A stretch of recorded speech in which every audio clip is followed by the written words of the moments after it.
Seja bem-vindo ao canal Palavras em Chamas. Eu vou responder mais uma pergunta que a gente sempre responde no grupo, no WhatsApp, no Telegram e aonde a gente está, né? A gente tem que falar sobre isso aqui, toda hora tem que falar. Então eu vou responder de uma vez, para que quando alguém perguntar de novo, eu traga essa pergunta, essa resposta. Tá bom, irmãos? Então, qual é a pergunta? Deus tem quantos povos no total? Por quê? É porque dá a entender que Deus tem dois povos. Essa é a verdade. E muitas explicações apontam diretamente isso. Então vamos entender se é isso mesmo? Bom, antes de passar para a explicação, vou chamar você para fazer parte do canal Palavras em Chamas. Se inscreva no canal, compartilhe o vídeo, né, que na verdade é um áudio explicativo. Compartilhe com seus irmãos, porque eu tenho certeza que muita gente tem dúvida a respeito disso aqui. Então a gente pode ajudar mais pessoas se a gente compartilhar também, tá bom? Vamos lá. Quantos povos Deus tem? É muito comum a gente ouvir que Deus tem o povo de Israel e o povo da igreja. É isso que a gente ouve sempre, né? Só que isso faz com que Deus tenha dois povos. Mas isso sempre soa estranho, né? Porque no fundo todo mundo sabe que Deus só tem um povo, é o povo que ele salva. Então a confusão é criada porque alguns textos lidos fora do contexto dão a entender que em algum momento o povo de Israel, o povo judeu, será salvo. Em algum momento o povo será salvo. E com isso muitos pregam que em algum momento da história haverá uma segunda chance para eles. Ou seja, Jesus já veio morrer por aqueles que creem, mas em algum momento o povo judeu vai ter uma outra chance, né? E muita gente, não para pensar que essas pessoas, né, as pessoas que são citadas nos textos bíblicos sobre essa segunda possível chance, elas morreram, né? Ou seja, eles sem querer dizem que os textos, dizem que os judeus, aliás, que não creram em Jesus e morreram, terão uma segunda chance para crer em Jesus.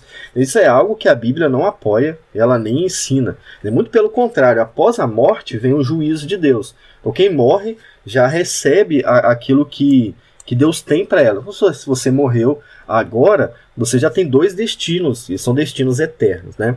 Então nesse caso, as pessoas que morreram sem crer em Jesus, elas já estão condenadas. Isso a gente aprende lá em João 3,18, texto simples de entender, que diz o seguinte: quem nele não crê é condenado.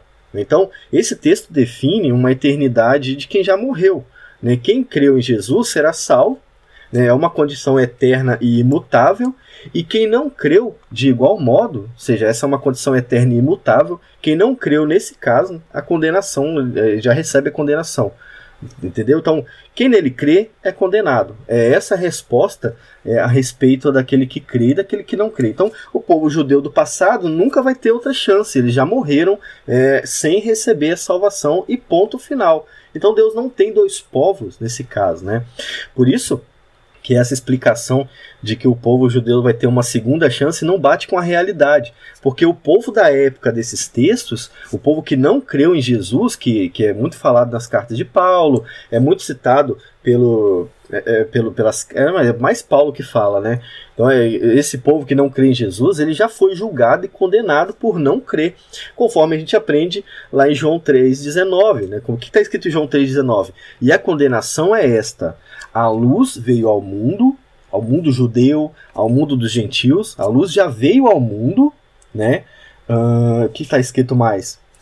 Mas todos os homens amaram mais as trevas do que a luz. Isso vale para judeu e isso vale para gentil, né? Então para todos os povos da terra. Então, como é que a gente compreende a questão do povo de Deus? A primeira coisa que a gente precisa fazer é ler o texto direito, né? Principalmente os profetas. Para isso eu vou deixar aqui para vocês um exercício, né, de um dos textos mais importantes a respeito desse tema.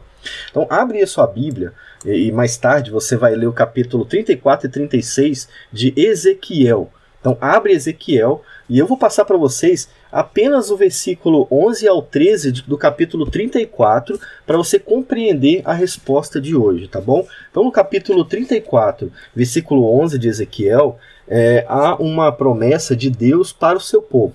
Tá? Todo isso aqui é a promessa de Deus para o seu povo. Então o versículo 11 diz o seguinte: porque assim diz o Senhor Deus, eis que eu mesmo procurarei as minhas ovelhas, e as buscarei. Então, a promessa de Deus de buscar suas ovelhas, né? A gente sabe que ovelhas aqui é visto como pessoas. Ele vai vir buscar suas pessoas. A gente pode ler assim: ele é um pastor, nós somos suas ovelhas.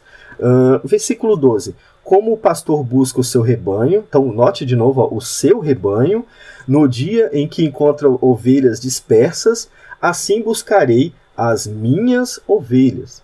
Eu as livrarei de todos os lugares por onde foram espalhadas. Então agora a gente tem outra informação. Primeiro, Deus vai buscar as suas pessoas, e agora ele está falando que ele vai fazer isso como um pastor que busca suas ovelhas. E ele vai livrar as suas pessoas, tá, dos lugares por onde foram espalhadas no dia de nuvens e densas trevas. Então a gente já sabe que Deus vai buscar pessoas que estão espalhadas. Espalhadas aonde? Dentro de Judá? Dentro do povo de Israel? Não, espalhadas no mundo. É isso que ele está falando. E ele vai falar com mais clareza no versículo 13. Ó. Vou tirá-las do meio dos povos. Olha que revelação. Deus vai tirar o seu povo do meio de povos. Então, as suas pessoas, as suas ovelhas, serão ajuntadas do meio de outros povos. É isso que ele está falando. E as congregarei dos diversos países agora, e as trarei de volta à sua terra, a terra prometida. Bom, muita gente olha para o Antigo Testamento e acha que a terra prometida, e assim como eles olhavam também, era a terra de Israel, era aquele lugar geograficamente falando, né? E de certa forma, isso foi uma espécie de terra prometida.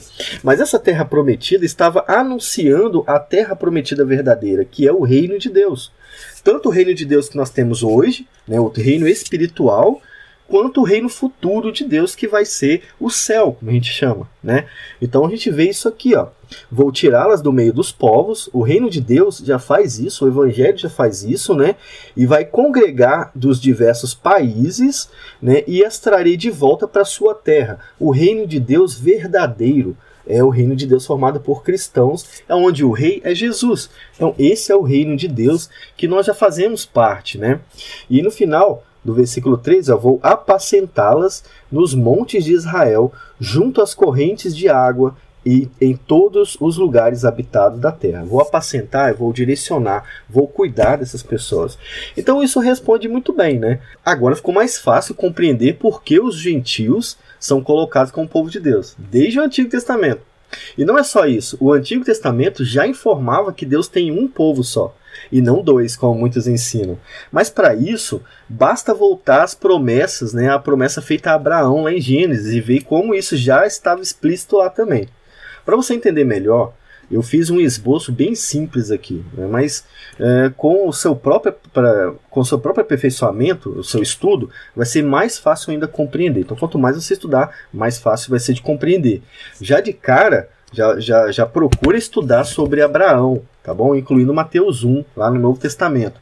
Mas veja esses pontos importantes de Gênesis 15 a 17, que eu trouxe para vocês. 2 pontinhos interessantes e importantes para você. Primeiro, Deus promete a Abraão uma geração que seria tão grande quanto as estrelas do céu. Está lá em Gênesis 15, 5 e 6, e em Gênesis 16, 10, a repetição. Tá? Deus promete isso, olha para a estrela, né? Então o seu povo vai ser tão numeroso quanto as estrelas do céu. Se você hoje olha para a estrela e vê muita, quando Abraão olhou, ele viu o triplo, porque no céu daquele tempo era mais fácil ver estrela, só você ir na roça que você vai entender. Então, esse é o ponto importante. Deus prometeu para Abraão uma nação imensurável. Segundo ponto, Deus faz uma aliança perpétua com Abraão e promete algumas coisas. Uma das coisas que ele promete, uma e apenas uma grande nação, tá? Ele promete isso, tá no texto que eu vou falar onde está agora. Segunda coisa, que dessa nação surgiriam várias nações e vários reis. E 3, que essa promessa seria eterna. E por último, que Deus seria o Deus dessa nação e que essa seria a sua nação. Onde está isso? Gênesis 17, 4 a 8. Então, como eu disse, estuda a história de Abraão, que é negligenciada hoje em muitas igrejas, e você vai entender melhor. Isso explica, então, que Deus tem apenas um povo, o povo da aliança. né? Sobre isso, Paulo vai desenvolver com bastante clareza o capítulo 9 de Romanos. É sobre isso que fala o capítulo 9 de Romanos. Mas muitas pessoas, por não acreditarem na doutrina bíblica, distorcem a exegese do texto, fazendo parecer mais complicado do que é. O texto é muito simples, mas eu não concordo com isso, eu vou complicar para que ninguém concorde também. São pessoas assim, é ótimo ter cristão desse jeito, né? Se você não concorda, não ajuda ninguém a concordar. É péssimo isso no meio cristão, né? Bom, respondendo então, irmãos, Deus só possui um povo, formado por todo aquele que nele crê, seja judeu, seja gentil, um Deus para um povo, como a gente vê a promessa em Gênesis 17.